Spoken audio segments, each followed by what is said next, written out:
pessoal, vamos continuar a nossa análise do campo geral. No vídeo anterior, na parte 1, eu comentei um pouco sobre o Guimarães Rosa, sobre a sua obra, de modo mais geral. Agora vamos olhar especialmente para esse texto que a FUVEST solicita que você leia, que é o campo geral. Para a gente entender bem a história do Miguelín, né, do nosso protagonista, esse menino de 8 anos, essa criação inesquecível do Guimarães Rosa, a gente tem que entender primeiro a importância que tem na obra do Guimarães Rosa a questão da infância, né? O Guimarães Rosa tem algumas predileções, se a gente for ler a obra dele inteira, algumas recorrências. As personagens infantis são uma dessas recorrências. Então há uma preferência do Rosa por criar esses meninos e meninas que povoam o seu universo literário e que tem uma função importante. Porque pro Rosa, que era um homem muito ligado a questões espirituais, a questões místicas, um homem muito supersticioso, tanto que tem há várias histórias famosas do Rosa. Uma delas é que ele adiou ao máximo a sua posse na Academia Brasileira de Letras. Ele foi eleito, era naquele momento talvez o escritor mais celebrado do Brasil naquela altura, e ele falou, não, eu não posso tomar posse na Academia Brasileira de Letras, porque se eu tomar posse na academia, logo depois eu morro. Então eu não posso agora. E ele adiou ao máximo, até que ele teve que tomar posse lá da sua cadeira na academia. E ele fez o seu discurso, né, tal, o famoso discurso, e 3 dias depois ele morreu mesmo, em outubro de 1967. Então o Rosa, ele tinha um pouco esse lado meio místico, transcendental, e era um homem que acreditava que apenas a razão não dava conta de explicar o mundo. E que em tudo que acontece, há sempre um componente que é da ordem do mágico, que é da ordem do inexplicável, do inefável, do indizível, né? Que não cabe nos limites estreitos da razão e da lógica humanas. Então, para o Guimarães, essa esfera que a gente poderia chamar de pré-lógica irracional, ela é tão importante quanto a esfera racional e lógica. E ele vai encontrar na criança um prato cheio para falar disso, né? Quer dizer, a pureza da criança, a sua ingenuidade, ao mesmo tempo a sua imaginação, né? O fato de ela estar muito ligada ainda a certas crenças, e ser muito aberta naquilo que ela acredita que existe, tudo isso dá à criança um estatuto muito especial para o Rosa dentro dessa sua valorização daquilo que escapa à razão, né? Dessa terceira margem da vida, que é um lugar desconhecido, estranho, mágico, enigmático, encantador, mas que existe, né? De alguma forma existe. Então a criança desempenha esse papel, né? De representar esse mundo da magia, assim como o louco, que é outro personagem recorrente no Rosa, aquele que tem um discurso da desrazão, do devaneio, muitas vezes aproximando-se do poético, né? Aquele que não diz as coisas racionais e lógicas, mas que tem um outro discurso também interessante, também revelador e também importante. Então a criança, o louco, os animais, né? Há muitas obras do Guimarães em que os animais falam. É o caso de Conversa de Bois, que é um conto do Sagarana, né? Em que os bichos pensam, ou seja, então toda essa povoação, né, de personagens que interessavam muito ao Guimarães na medida em que revelavam algo de irracional que compõe a natureza, que compõe o mundo e que não pode ser deixado de lado. Aqui nós teremos o Miguelín, que de todos os personagens infantis do Rosa é o mais famoso. O Miguelín é apelido de Miguel. No tempo em que nós o acompanhamos aqui na narrativa, ele tem 8 anos, é um menino muito inteligente, muito sensível, muito delicado, mas ao mesmo tempo é um menino que sofre muito, como nós veremos, né? Ele vive num lugar difícil, a sua constelação familiar é muito problemática, e nós acompanhamos esse menino tão sensível à natureza, tão sensível à beleza, tão sensível à poesia. Nós acompanhamos esse menino ao longo de um certo tempo, durante o qual nós vamos assistir ao seu amadurecimento. Só que é um amadurecimento costurado de perdas, de violências, de tristezas, mas ainda assim é dessa forma que o nosso Miguelín, esse menino de 8 anos, cresce e se transforma. Ele vive no Mutum, né, lá em um povoado, no sertão mineiro, com a sua família, que é composta pelo pai, Inhoberno, que é um diminutivo de Bernardo, e a sua mãe em Anina. A mãe dele, como se percebe logo no início, é uma mulher muito infeliz. Ela sempre diz que ela se sente presa no Mutum, porque o Mutum, como é dito aqui, ele é uma espécie de covão entre duas montanhas. E é curioso como o Mutum, o próprio nome, né, tem dois M's, um M no começo, um M no final, como se fossem mesmo duas montanhas isolando o que está no meio. Então a mãe diz assim, eu detesto esse lugar. Esse lugar é horrível. Parece que atrás dessas montanhas tem muita coisa que eu estou perdendo. Tem uma vida que eu queria, tem uma vida de desejos e realizações que eu não tenho vivendo aqui, né? Então ela é uma mulher infeliz com os limites de uma sociedade que é altamente patriarcal, visivelmente patriarcal, em que a autoridade e a violência do homem se fazem sentir o tempo inteiro, e a mulher tem que assumir um papel de submissão, um papel marginal dentro dessa sociedade patriarcal. Então isso também é uma fonte de infelicidades e frustrações para a mãe do Miguelín. Isso se revela logo no início, quando o Miguelín, na verdade o narrador nos coloca um pouco antes, né? Ele nos mostra alguns antecedentes da vida do nosso protagonista. E quando o Miguelín tinha 7 anos de idade, ele faz uma viagem com o tio Terês, que é irmão do pai. Ele vai para o Surucuju para ser crismado. Então o tio o leva, e é a primeira grande viagem do Miguelín, né? A primeira viagem que ele faz na vida, quer dizer, não a primeira porque ele não nasceu no Mutum, né? Ele veio de outro lugar, ele veio do Pau Roxo, mas já crescido é a primeira viagem que ele faz, e ao lado do tio, que ele adora, ele ama o tio Terês. E lá no Surucuju, um desconhecido descobre que o Miguelín vem do Mutum e diz assim, você vem do Mutum? Eu já estive lá, o Mutum é muito bonito. E o Miguelín pega aquela informação e ele fica meio assim em dúvida, ele não sabe bem se o Mutum é bonito mesmo, não sei. E quando ele chega, a primeira coisa que ele faz é procurar a mãe. E ele conta pra ela com entusiasmo, como se fosse um segredo. Mãe, eu descobri uma coisa, alguém me disse que o Mutum é bonito. E a mãe diz que nada, isso aqui é horrível, isso aqui é triste, eu odeio esse lugar. Então o Miguelín chega todo... Ele até sofre guardando aquela informação, mas a mãe, obviamente, não tá preparada para ver a eventual beleza daquele lugar, que para ela é uma projeção da sua própria tristeza e das suas limitações, né, dos limites que se colocaram à sua vida. Bem, além do pai e da mãe, temos o tio, como eu disse, o tio Terês, que é uma figura importante no livro, e dá-se a entender, daqui a pouco você vai compreender por que eu estou dizendo isso, dá-se a entender que ele, o tio, e a mãe do Miguelín, né, cunhados, têm um caso. Né? Ou tem um caso mesmo, ou o pai do Miguelín desconfia de alguma coisa. E logo no início da obra, o tio Terês vai embora. Ele é expulso da casa, inclusive num dia de chuva, ele tem que ir embora mesmo assim, baita trovoada, e a avó Isidra, que é outra personagem, né, que é vó do Miguelín pelo lado materno, não é bem vó, né, ela é tia-avó da mãe, mas enfim, acaba exercendo o papel de vó. Ela diz, vai embora, senão vai ter uma tragédia aqui, se você não for. E o tio Terês então vai, porque para fugir do ódio do irmão, e das desconfianças de uma possível relação de adultério entre a mãe do Miguelín e o Terês. É interessante que essa avó Isidra, como eu disse, ela não é vó, mas ela exerce esse papel. Ela é uma mulher muito severa, ela é muito severa com os netos, ela não demonstra afeto, é uma mulher muito sofrida também, como dá-se a entender, e ela representa aqui uma certa religiosidade oficial. Ela é muito apegada à ideia do pecado, à ideia da culpa, do erro, e ela julga todas as pessoas com essa régua do pecado, né, dessa religiosidade mais conservadora. E é ela quem fala pro tio Terês abandonar aquela casa, porque se ele continuar, o Berno pode matá-lo de tanto ciúme. E aí o Terês vai embora, depois ele volta, como a gente vai ver. E o Miguelín, além disso, tem os seus irmãos, né? Tem o Liovaldo, que é o seu irmão mais velho, que não mora com ele só aparece no fim da narrativa, né? Ele volta ali e passa algum tempo, mas ele não pertence àquele núcleo familiar, não vive com eles. Duas irmãs, Drelina e Chica, Tomézinho e o Dito. O Dito é irmão mais novo, é mais novo do que o Miguelín.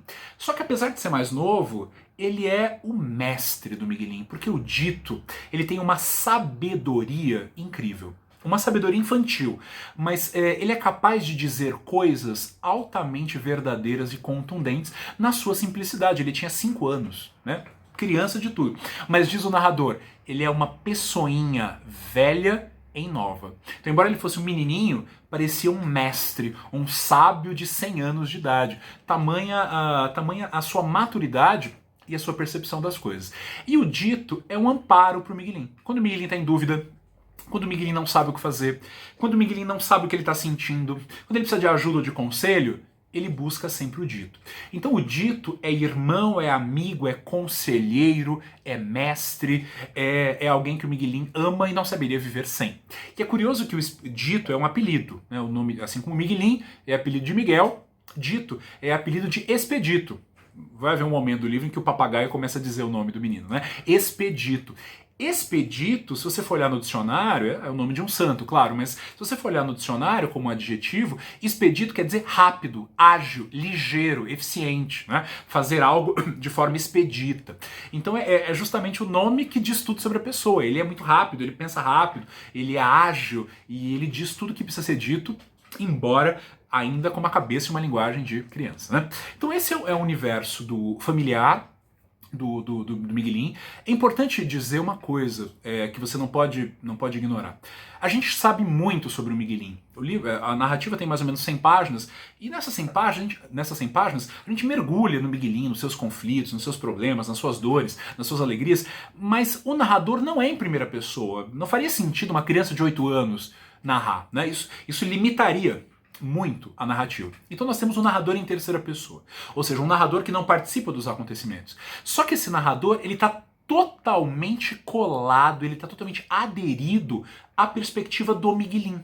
Isso é, como eu acabei de dizer, o nome dos personagens, né? Tio Terês, vó Isidra, os nomes das personagens aparecem em relação ao Miguelin. É o tio dele, é a avó dele. Então, embora não seja o Miguelin que está contando, o narrador olha o mundo pela perspectiva da criança. Não só pela nomeação dos personagens, mas até mesmo pela linguagem. Muitos diminutivos, né, são abundantes, um certo tipo de construção de frase que lembra construções típicas do falar infantil. Então esse narrador, ele mergulha no Miguelin e ele tenta olhar o mundo como se fosse o protagonista, que não é o narrador ainda assim, né? Bem, então nós temos ali um conflito, né? Se desenha um conflito familiar advindo das brigas, né, do pai, da mãe, do tio, a violência, há um momento em que o pai agride a mãe, o Miguelin tenta salvar a mãe, enfim, tudo isso acontece e logo após tudo isso, né, o Miguelin, ele fica doente. Não sabemos bem se é uma doença real, se é uma coisa de fundo mais emocional, mas ele cai de cama, ele adoece. E ele passa um tempo ali fraco, doente, e ele é assaltado por muitas questões. Ele fala, será que eu vou morrer? Eu não quero morrer tão novo. Ele conversa com o Dito sempre, né? O Dito é o seu farol, né? Ele fala, nossa, eu queria tanto viver isso e aquilo, mas eu vou morrer. E ele acha mesmo que ele vai morrer, tanto é que ele faz um pacto com Deus. Ele fala, Deus, me dá 10 dias. 10 dias. Ao final desses 10 dias, ou eu saro, ou eu morro. Mas não me deixa em cima dessa cama por muito tempo, não. 10 dias é o prazo para você resolver esse meu problema. E quando esse prazo que ele estabelece com Deus vai findando, aparece ali um personagem muito curioso, que é o seu Aristeu, que vai visitar ali a família do Miguelin, e ele é um sinal de dissonância, porque ele é totalmente estranho. Ele é um homem muito alto, muito bonito, que tem um jeito estranho de falar. Ele chega fazendo vênias de dançarino, né? Ele chega dançando, e ele fala umas coisas meio bizarras, absurdas, e ele vai conversar com o Miguelin. E o Miguelin, e o narrador diz, né, mas com a cabeça do Miguelin, que parecia um sujeito desinventado de uma história. Quer dizer, não parecia de verdade, parecia um personagem, de tão excêntrico que é o seu Aristeu. E aliás, Aristeu, vamos pegar lá a linguagem do Rosa, né? Aristeu vem do grego. Olha aí a trama, né, das linguagens do Rosa. Aristeu em grego é o superlativo de bom, é o melhor, né, Aristos. Então o Aristeu vai visitar o Miguelin tá de cama, e o Miguelin fala, parece que eu vou morrer, parece que eu não vou durar muito. E o Aristeu fala, não, imagina, eu já morri. Mas a minha morte foi morte de ida e vinda. Eu morri e voltei. Depois ele conta umas histórias meio absurdas de que ele foi caçar, encontrou um macaco, conversou com um macaco, canta uma quadrinha pro Miguelin. E o Miguelin fica encantado com as histórias do seu Aristeu. E ele melhora. Ele fica bem, ele fica de pé, depois de ouvir todas aquelas anedotas e piadas e jogos de palavras e histórias, né, como gosta o Guimarães Rosa, que aquilo o cura. Olha que interessante. E no final, o narrador diz que o Miguelinho gostaria de passar horas ao lado do seu Aristeu, ouvindo aquele baú de lindas histórias. Ou seja, o seu Aristeu desperta no Miguelinho o prazer pela história. O prazer por ouvir e contar, porque depois ele vai começar a contar as suas próprias histórias, né? Então, quer dizer, ele encontra ali na literatura, na ficção, na fantasia, uma forma, por exemplo, de se curar. Ele fica bem depois da visita do Aristeu e de todas as coisas malucas e incríveis que ele solta ali pela boca. De certa forma, o que nós podemos pensar no seguinte, para entender esse movimento. O mundo do Miguelinho e da sua família é um mundo de carência. Né? De carência material e afetiva. Material porque eles são muito pobres. Né? Nós vamos ver daqui a pouco que o Dito sofre um pequeno acidente e não vai haver médico, não vai haver estrutura de saúde para cuidar dele. Né? Eles andam todos descalços. Eles são muito pobres. Há uma carência material. Mas também afetiva. Né? O pai, por exemplo, é muito agressivo com o Miguelinho, muito violento com a mãe. Né? Então há uma carência de afeto, mas uma carência também econômica, né? De condições mínimas ali de existência digna. Só que essas carências, elas são supridas, elas são preenchidas pela imaginação. Então o Miguelinho entende desde cedo que ele pode imaginar uma história, que ele pode ouvir uma história e que aquilo pode levá-lo a elaborar a realidade, a superar os seus problemas, né? De certa forma, ir para um outro lugar, que é um lugar distante daquele lugar da carência. Por exemplo, a questão da cachorra de estimação dele, a Pingo Douro, né? Que o pai dá o bicho, ó que pai cruel, né? Dá o bicho de estimação do Miguelinho para uns tropeiros que estão passando. A cachorra já estava muito velha, eles levam. E o Miguelinho fica doído de dor, de saudade, ele perdeu a cachorra. É talvez a primeira perda, né, significativa na sua vida. E ele chora, ele sofre, ele fala, será que ela vai voltar? Ele nega, ele não aceita a perda, né? Ele não aceita a falta, ele não entende a falta. Até que alguém conta uma história para ele de um menino que perdeu uma cuca e que nunca mais achou essa cuca e que ele cantava uma musiquinha, onde é que está a cuca que o mato me deu. Quando o Miguelinho ouve essa história do menino que também perdeu alguma coisa e que nunca mais achou, o Miguelinho diz assim, então eu vou chamar a Pingo Douro de Cuca também. Ou seja, ele faz um encontro da sua realidade, da sua experiência, da dor pelo luto, né, pela perda, com a imaginação, com uma história inventada, com o que é ficcional. Só que o ficcional supre, preenche a sua falta e ele elabora essa falta. Ele fala, não, então ela não vai voltar mais. É que nem aquela história. É que nem a Cuca. O menino perdeu, cantou a musiquinha lá, esqueceu. Eu vou chamar a Pingo Douro de Cuca, porque assim eu também vou esquecê-la. Porque assim eu também vou superar essa falta. Então ele vai suprir com um dado da imaginação, que é a história, que é a literatura, que é a poesia, que é a ficção, as faltas e as carências afetivas do seu próprio mundo real. Então quando ele chama Pingo Douro de Cuca, ele elabora essa falta e ele entende que ela nunca mais vai voltar. Né? Então é curioso esse movimento, é importante que você perceba o quanto a imaginação é importante para o Miguelinho superar as dificuldades da sua vida e elaborar as suas perdas. A primeira perda é essa, né? É a perda da Pingo Douro. Depois nós teremos ali outros dramas do Miguelinho, que envolvem especialmente o tio. Tem um momento em que o Miguelinho ele vai levar comida para o pai, que está trabalhando na lavoura, e ele passa ali pelo mato, por um pasto, e aparece o tio. Fala, Miguelinho, quanto tempo, a gente não se vê mais. Conversa com o Miguelinho e pede um favor a ele. Fala assim, pega essa carta e leva para sua mãe, mas não conta para ninguém. O Miguelinho, ele não sabe bem o que está acontecendo na casa dele. Ele sabe que tem problemas, mas ele não é capaz de explicar, de entender, né? E ele sabe que se ele entregar aquela carta, pode dar muito errado. Isso pode gerar problemas para a mãe, o pai pode ficar bravo. Mas ele não quer desagradar o tio, ele adora o tio, né? Ele jamais diria não ao tio. Então ele pega a carta e põe no bolso. Mas ele passa um dia inteiro absolutamente em pânico, ele não sabe o que fazer. Ele até dorme com a bermudinha e a carta no bolso, né? Até o Dito estranha. Porque ele não sabe, ele entrega ou não entrega? E ele vai perguntar pro Dito, Dito, como é que a gente sabe que aquilo que a gente vai fazer é bom ou ruim? Qual é o critério para definir o que é uma ação boa e uma ação má? Então há um dilema ético, né? Uma criança de 8 anos, mas ela já se interroga sobre o que é fazer o bem. Será que eu posso fazer o bem para alguém e fazer o mal para outra pessoa? E ao final ele decide não entregar a carta. E de fato ele não entrega, devolve pro tio no dia seguinte, e o tio entende. E de certa forma parece até que ele valoriza a coragem do Miguelin, a postura do Miguelin, de não fazer aquilo que ele não achava certo, embora ele não entendesse exatamente quais eram os problemas dos adultos, né? O mundo dos adultos tem nada a ver com ele. Mas, depois disso, haverá um certo período de tranquilidade, se é que podemos dizer assim, na vida do Miguelin, da sua família, até que ocorre a tragédia. Aliás, a grande tragédia, ela é precedida por pequenas tragédias que vão acontecendo, né? Então, primeiro o cachorro Julim é devorado por um tamanduá. Depois o Miguelin leva uma mordida de um touro na mão, que o machuca muito. O Tomezinho leva uma picada de marimbondo. O Miguelin depois ouve o pio da coruja. Isso é uma superstição de que alguma coisa muito errada vai acontecer. Então essas pequenas... esses acontecimentos meio tristes e problemáticos vão antecipando o maior de todos. O ditinho, sai para caçar um mico, né, perseguir um bicho ali, um mico-leão, e ele pisa descalço, né, ele não percebe, ele pisa num caco de um pote. E isso abre um corte no seu pé, que não é tratado, então supostamente ele pega tétano, né, uma infecção ali que não é cuidada, e ele fica muito doente. Muito mal, febril, né, muito fraco, até que ele morre. E a cena em que o Miguelin descobre que o seu irmão amado morreu é exuberante e triste, inesquecível, né? A Adrelina, a irmãzinha, aparece e fala: Miguelin, o Ditinho morreu.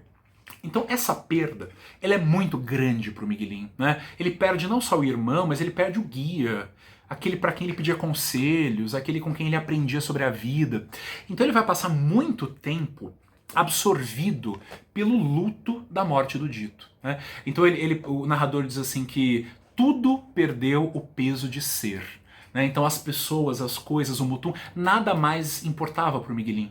E essa é a experiência do luto, né? Quando a gente perde alguém que a gente ama, uma perda muito sentida, tudo perde o contexto, até o tempo. Né? Tem uma hora que o Miguelin, ele não sabe nem que dia é. Ele fala assim: mãe, hoje já é amanhã? Quer dizer, que dia é hoje? Eu não sei. Tudo perde a densidade, tudo perde peso, nada importa. E o Miguelin, então, ele vai sendo absorvido pela tristeza da perda, pela elaboração, pelo encarar a falta que o irmão representa. Ele fica muito mal, a ponto da sua família ficar incomodada. Tanto que eles falam: mas não é possível, tudo bem que ele perdeu o irmão, mas... ele chora, não para de chorar, não para de falar do irmão, ele quer saber o que as pessoas lembravam do Dito, ele quer ouvir falar sobre o irmão o tempo inteiro, e isso incomoda até os seus parentes e o seu pai. E é interessante, porque o pai fica, obviamente, muito abalado com a perda do filho.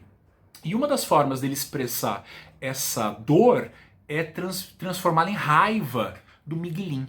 Então ele é mais violento ainda com o Miguelin, ele obriga o Miguelin a trabalhar na lavoura, o maltrata, chega a dizer, no máximo de crueldade, que ele preferia que o Miguelin tivesse morrido no lugar do Dito, e diz isso pro menino.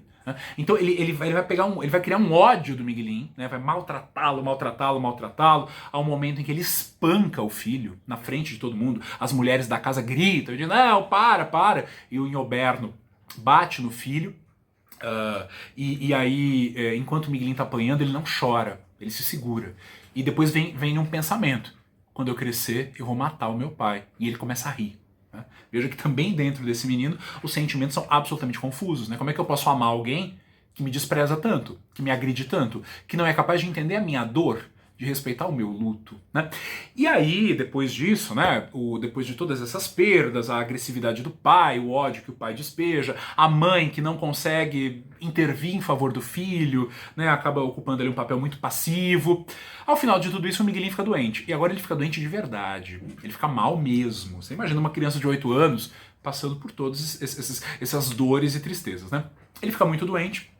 Enquanto ele está doente, convalescendo, ele recebe algumas notícias. Ele vê gente chorando, ele vê gente gritando, ele vê a mãe, ele vê a avó, e ele descobre que o pai dele matou um homem chamado Luiz Altino, que já havia aparecido antes, que era um sócio dele. E ele matou por ciúmes, porque ele achava, de novo não sabemos, né, mas que havia uma relação entre a Nhanina, a mãe do Miguelin, e esse Luiz Altino. De fato, eles viviam conversando, eles eram muito próximos, o próprio Miguelin já observava isso. Agora, se há um caso de adultério, não sei, o cara era muito ciumento, era muito violento, Não sabemos. Mas o fato é que ele mata por ciúmes o seu próprio sócio e depois foge e se mata. Então o Miguelín vai encarar sua segunda perda, né? A perda do pai, que enquanto o filho estava doente, foi um pai muito próximo, muito carinhoso, se arrependeu, né, dos excessos, da violência, então ele fica perto do menino ali no leito e tal, mas depois ele se suicida. É mais uma perda. Uma vez que o Inhoberno morre, a Inharina fica viúva e o tio Teresa então volta. Ele volta para viver com a mãe do Miguelín. Ele vai ocupar o lugar do pai, o que não agrada exatamente o Miguelín. Ele acha aquilo muito estranho, né? Como se, quer dizer, é como se a própria estrutura patriarcal se mantivesse, né? Sai um, vem outro, mas de certa forma aquela hierarquia se manteria, né? Mas ali a gente comprova que, de fato, há um laço afetivo entre a mãe do Miguelín e o tio. Ele passa a viver ali como o marido dela. E aí vem o desfecho do Miguelín, né? Um desfecho também inesquecível. Quando o Miguelín tá já curado, ele se restabelece, fica bem, e ele tá um dia andando ali pelo campo e ele encontra um homem da cidade, que é o Dr. José Lourenço, é um médico. É muito comum no Guimarães Rosa a presença dos médicos da cidade. Talvez seja uma própria projeção dele, né? Mas é um personagem recorrente. E o médico encontra o Miguelín e vê que o Miguelín tem um gesto recorrente. Ele aperta os olhos assim para enxergar de longe, né? E o médico olha aquilo e fala: "Ô Miguelín, pega aqui os meus óculos. Põe os óculos para eu ver uma coisa." E quando o Miguelín coloca os óculos, ele tem uma iluminação. Né? Porque o que acontece? O Miguelín começa a ver as coisas com nitidez. Ele vê o grão de areia, ele vê a formiguinha, ele vê a grama. Ou seja, o médico, né, o Dr. José Lourenço, assim que bate o olho no Miguelín, diagnostica que o menino tem miopia, que ele não enxerga bem de longe, né, que de longe ele vê tudo sem nitidez, esfumaçado. Então ele entende que o menino é míope e dá a ele os óculos, que permitem então que o Miguelín veja pela primeira vez os contornos das coisas e os detalhes das coisas miúdas que ele não conseguia ver de longe, por ser míope, né, por ter esse defeito na visão. Então, e algumas coisas aqui que precisam ser ditas. O Miguelín, então, volta para casa, o seu José Lourenço o acompanha, e esse médico faz uma proposta, levar o Miguelín com ele para a cidade. Assim ele poderia fazer um par de óculos para o Miguelín, para que ele pudesse enxergar bem, e dar estudos. O Miguelín não estudava ali no Mutum, não tinha escola, né? Então o médico oferece conduzir o menino até a cidade e cuidar dos seus estudos, cuidar da sua educação. E a mãe do Miguelín aceita. Ela aceita e o Miguelín então vai embora para a cidade com o médico. E antes de ir embora, tem uma cena lindíssima em que ele pede os óculos de novo. Ele põe os óculos de novo por alguns instantes porque ele quer ver bem o Mutum. Ele quer guardar na memória uma visão nítida, finalmente nítida do Mutum e dos seus parentes. Porque ele vai para longe, né? Ele vai para a capital, ele vai ficar longe das pessoas que ele ama. Então ele quer registrar na memória aquela visão. E claro, os óculos aqui têm um papel simbólico, porque, primeiro, corrige-se um defeito, né? Corrige-se a miopia, você vai enxergar bem. Só que é aí que o Miguelín consegue, ele próprio, chegar a uma conclusão. O Mutum é bonito sim. Né? Desde o começo ele estava com aquela dúvida, mas é bonito ou não é? Minha mãe fala que não é, mas o cara disse que é. Ele põe os óculos e ele conclui. Ele é capaz agora de sozinho chegar à conclusão. É bonito mesmo. Mas ao mesmo tempo, simbolicamente, esses óculos, eles assinalam a perda daquele olhar infantil, né? Daquele olhar que via o mundo dos adultos e não entendia, era tudo meio nublado, era tudo sem nitidez. Agora ele vai para a cidade, ele vai aprender, ele vai estudar, ele vai ter uma profissão, ele vai amadurecer. Então o olhar infantil, esse olhar míope da criança, é substituído por um outro olhar, né? O olhar do adulto, o olhar daquele que cresceu. Portanto, a ruptura com a infância e o início de uma outra fase. Mas só pra gente terminar, essa miopia do Miguelín, ela tem muitos sentidos, né? Ela é muito significativa. Porque quando a gente lê a história, né, esse narrador, como ele está muito colado ao olhar do Miguelín, ele também é um narrador míope. Né? Pode reparar. Você vê que aqui há uma preocupação muito grande com os detalhes. Então, assim, as penas de um sargaço, o raminho que parece uma borboleta, as joaninhas, as formiguinhas, os caramujos. Há um olhar para todos esses detalhes da natureza. Ou seja, é como se, já que o Miguelín é míope, Nós, lendo a história, ficamos meio míopes, porque a gente tem que se aproximar muito das coisas. A gente tem que ver tudo muito de perto, né? E se encantar com as belezas e os detalhes da natureza que encantam também o Miguelin, né? Então ele tem que se aproximar, olhar muito do pequeno, para entender ali o detalhe. Agora, o que está longe ele não vê bem. Então o pai, a mãe, o tio, a avó, esse mundo dos adultos complicado, cheio de regras, cheio de proibições, cheio de segredos, ele não vê bem. Por isso que a gente não sabe. Ah, mas ela tinha um caso com o tio Terezo? Ah, mas a mãe tinha um caso com o Luiz Altino? Não sei, o Miguelin é míope. O que está longe, o que está lá no alto, o mundo das pessoas grandes, ele não vê bem, ele só vê sombras, né? Ele vê tudo esfumaçado. Agora o que está muito perto, ele vê bem. E, ironicamente, o que o Guimarães está nos dizendo é, ser míope, né? Míope é um defeito, mas aqui ser míope é ver melhor. É ter a disposição para ver aquilo que as pessoas normalmente, porque a nossa visão é uma visão automatizada, né? A gente não liga para isso. O míope, que é o Miguelin e é o narrador, e somos nós, a gente olha aquilo que as pessoas não conseguem enxergar. A gente olha para o detalhe, ou para pegar o próprio Guimarães, para os milagres, né? Quando nada está acontecendo, é um milagre que não estamos vendo. E o Miguelin, ele é capaz de olhar de perto e de ver esses pequenos milagres que o olhar dos adultos, já muito acostumado, né, muito dirigido, é incapaz de ver. Portanto, o míope vê melhor, vê de perto o que interessa, mas não consegue enxergar bem os conflitos desse mundo tão distante que ele enxerga apenas como contornos sem nitidez. Bem, esse é o Miguelin, esse é o Campo Geral. Espero que a aula tenha ajudado vocês a compreender os sentidos dessa obra, que é uma obra incrível, inesquecível e, como todos os textos do Guimarães, de uma beleza realmente assombrosa. Então, boa leitura, bons estudos e a gente se encontra no outro vídeo sobre alguma outra obra cobrada nos exames vestibulares. Tchau, tchau, pessoal. Tudo de bom para vocês.